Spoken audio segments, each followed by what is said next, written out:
All right, let's do some Q&A, guys. What kind of questions do we have? Okay. Diane says, Italian cypress are high maintenance. We had 30 installed, which was expensive at 9 feet, and now have 15 left after spider mites and too much water. They fry to an orange color. Thank you for warning others. Yes, they do. Yeah, mass trees over on the coast do really well. We've even seen them. I've seen them as far as Lake Nona, and they've been in for a couple years. They have that same column shape, and they're like massed, like a ship mast. So you might want to try using some of those too. I am putting, for those of you who might have questions in the future, you can contact Bonnie on the Cam Matrix, and I put her link right there in the chat. Diane wants to know, should we trim magnolia trees? Yes, absolutely. So magnolia trees, they have that beautiful column shape, and when the Masters is every year, we see these beautiful trees. They definitely should be trimmed to keep that nice conical shape. Every few years, you don't have to do it every year, but every 2-3 years, you probably want to plan on it. John, can you go over the seasons for us? Because a lot of times when board members come in, they don't understand that you can't plant just because they get a wild hair. So can you kind of tell us when the best time to plant is in Florida? So there's hot, hotter, and hottest, and then there's kind of nice weather. I think those are our 4 seasons here. So in summer is a great time to plant, but when you definitely don't want to plant is kind of that mid-March to mid-May, when we're in the kind of a drought season. We have our highest temperatures and our lowest rainfall historically in March and April. We actually have some communities that have they don't allow any new plantings, any ARCs or anything, because there's such a strain on the irrigation system as is. So those are my 2 months we don't plant. If you're doing palms and larger things, I like to plant them in summer. I know when doing large trees like oaks and whatnot, it really doesn't matter the time of year outside of those 2 months. You're pretty good with. But when we do Bismarckias and things like that, I don't personally like planting them in January, February. I like to have the roots being able to be active in warmer soil temperatures. So summer is normally the best time. Okay, let's talk about seasonal planting as far as the board members that decide that they want to plant something for Christmas. Do you have any warnings about that? So in depending Florida. what you want. So most often, and part of the quiz, we get people who want to put Japanese maples and things like that down here, right? And they're like, well, we planted it and it looks horrible. Well, that's a perfect example of wrong plant in the wrong place. There is a time for Christmas plants. It's poinsettias in your annual beds during December and part of January, or end of November, depending how Christmassy you are. So that's generally what we recommend with those, and just use your annual colors that we have here. I mean, there's plenty of annuals that we have that you can plant. If you're up farther north in the Gainesville area, using red geraniums and alyssum that can actually take the cooler weather is a good thing to use. You don't have to worry about freezes as much and things like that. If you go and plant, impatiens up there, they're going to end up burning.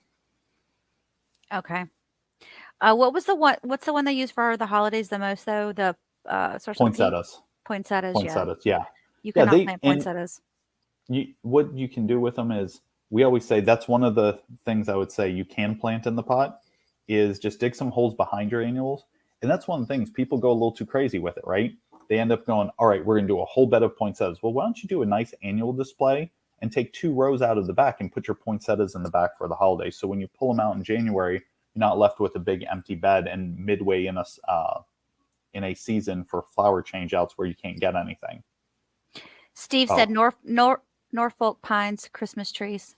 Burn all those things. Now, anybody that's an arborist who's had to remove one of those things between houses hates those trees because they get so skinny at the top. Japanese blueberry, yeah. So with Eliocarpus, you can prune those. I will say that's one of my favorite shrubs and trees there is. I actually had one next to my house. It was 14 feet tall. I wanted it to be 8 foot, so I cut it to 5. And yeah, we were able to keep it maintained. They can do just about anything you want. So do you see communities that go out and get those fake looking Christmas tree plants and put them up around the community? Oh, I was just out at Casey Key. No joke. Out at Casey Key doing an arborist thing with the county, which is always so much fun. We're walking through a coastal upland, and someone had planted a Norfolk Island pine not that long ago. It was only about 5 feet tall. So it's still happening. I don't know why. I think people get a house plant and they feel bad, so they go plant it, but it was literally in a coastal upland. And I'm like, someone planted this here. So yeah, the people still do. And the thing is, they're not native here. They shear off all their, in hurricanes, they lose all their leaves, and removing them is not fun because they get really skinny up at top. Think of like a dog's tail. You can only go so far up this tree, and then you have to cut a large portion of it off that has all the weight. And when you do, it starts to wag back and forth, and it's not fun when you're a climber. Yeah. Oh, okay. So I have a personal problem. Potato Not a plants. Not a doctor. Potato vines. Are you familiar with those? Don't eat them. They're not bad looking, but they take over everything. Yeah. How do you get rid of them? You put them in pots, and you don't put them in the landscape. What if they're already taken over everything? Because I know that they're like bamboo. They just take off on their own, right? Yeah, they're tubers, so they're going to end up going everywhere. If you do end up doing, you have to rip them all out, make sure you get those tubers and put in more soil. You're going to always have some pop up here and there. But yeah, we've seen them used in landscape beds. I basically recommend them for pots because they're great. They hang down, they look nice. You can cut them all the way back and they come back up. I don't really use them for annuals at all. Yeah, I made them. What are the ones that are so pretty that sit out front, that are really good in the shade? Impatience? It might be. Yeah, they're super colorful. And there's a couple different now. There are the New Guinea impatiens that really nice that you can use in summertime. And there's sun patients now that actually, grow in full sun during the summer. So there's quite a few of them out there.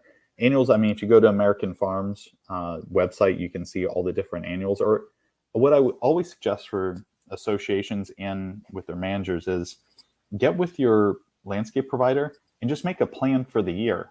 If you make a plan for the year, you can get any flowers you want because you can contract grow them. And it makes a huge difference because you're not at the whim of what's available at the nursery when you need it.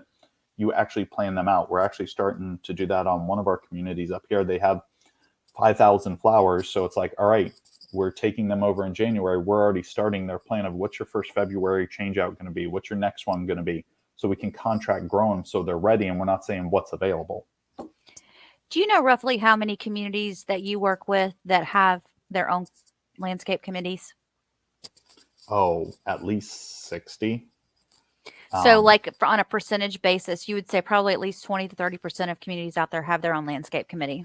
Most of the large ones, anything with a landscape budget over about $250,000 generally do. And the thing is, it doesn't even have to be whether they have a landscape committee or board. We work with both on the fact of like, hey, here's a checklist. We don't want this color, that color, this color. Cool, great. At least just if the board and the CAM can give some direction to landscape and be like, we don't like purple, we don't like yellow. Cool, you don't like Louisiana, that's fine. We just want to know so we don't plant. That'd be the two, guaranteed. If there's two colors somebody doesn't like, those are going to be the two in the best blooms that we're going to buy and put out there. LSU. Okay, so I want to remind everybody before I forget, if you look up at the chat area and you go all the way over, there's Q&A polls, and I don't know if you'll see Q&A and polls, but you'll see the handouts. John has attached a handout there that you can view, or you can also download if you'd like, kind of a cheat sheet. You want to explain exactly what that was you posted there, John? It's my presentation without my voice, which is way better. Okay, so that's good stuff there. All right, well, talking about flowers, how many plants do you think there are that would actually be okay both in the sun and in the shade? Are there many in Florida that are available?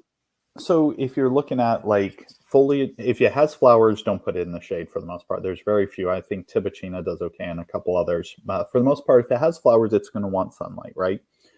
Foliage plants, you can kind of get both on.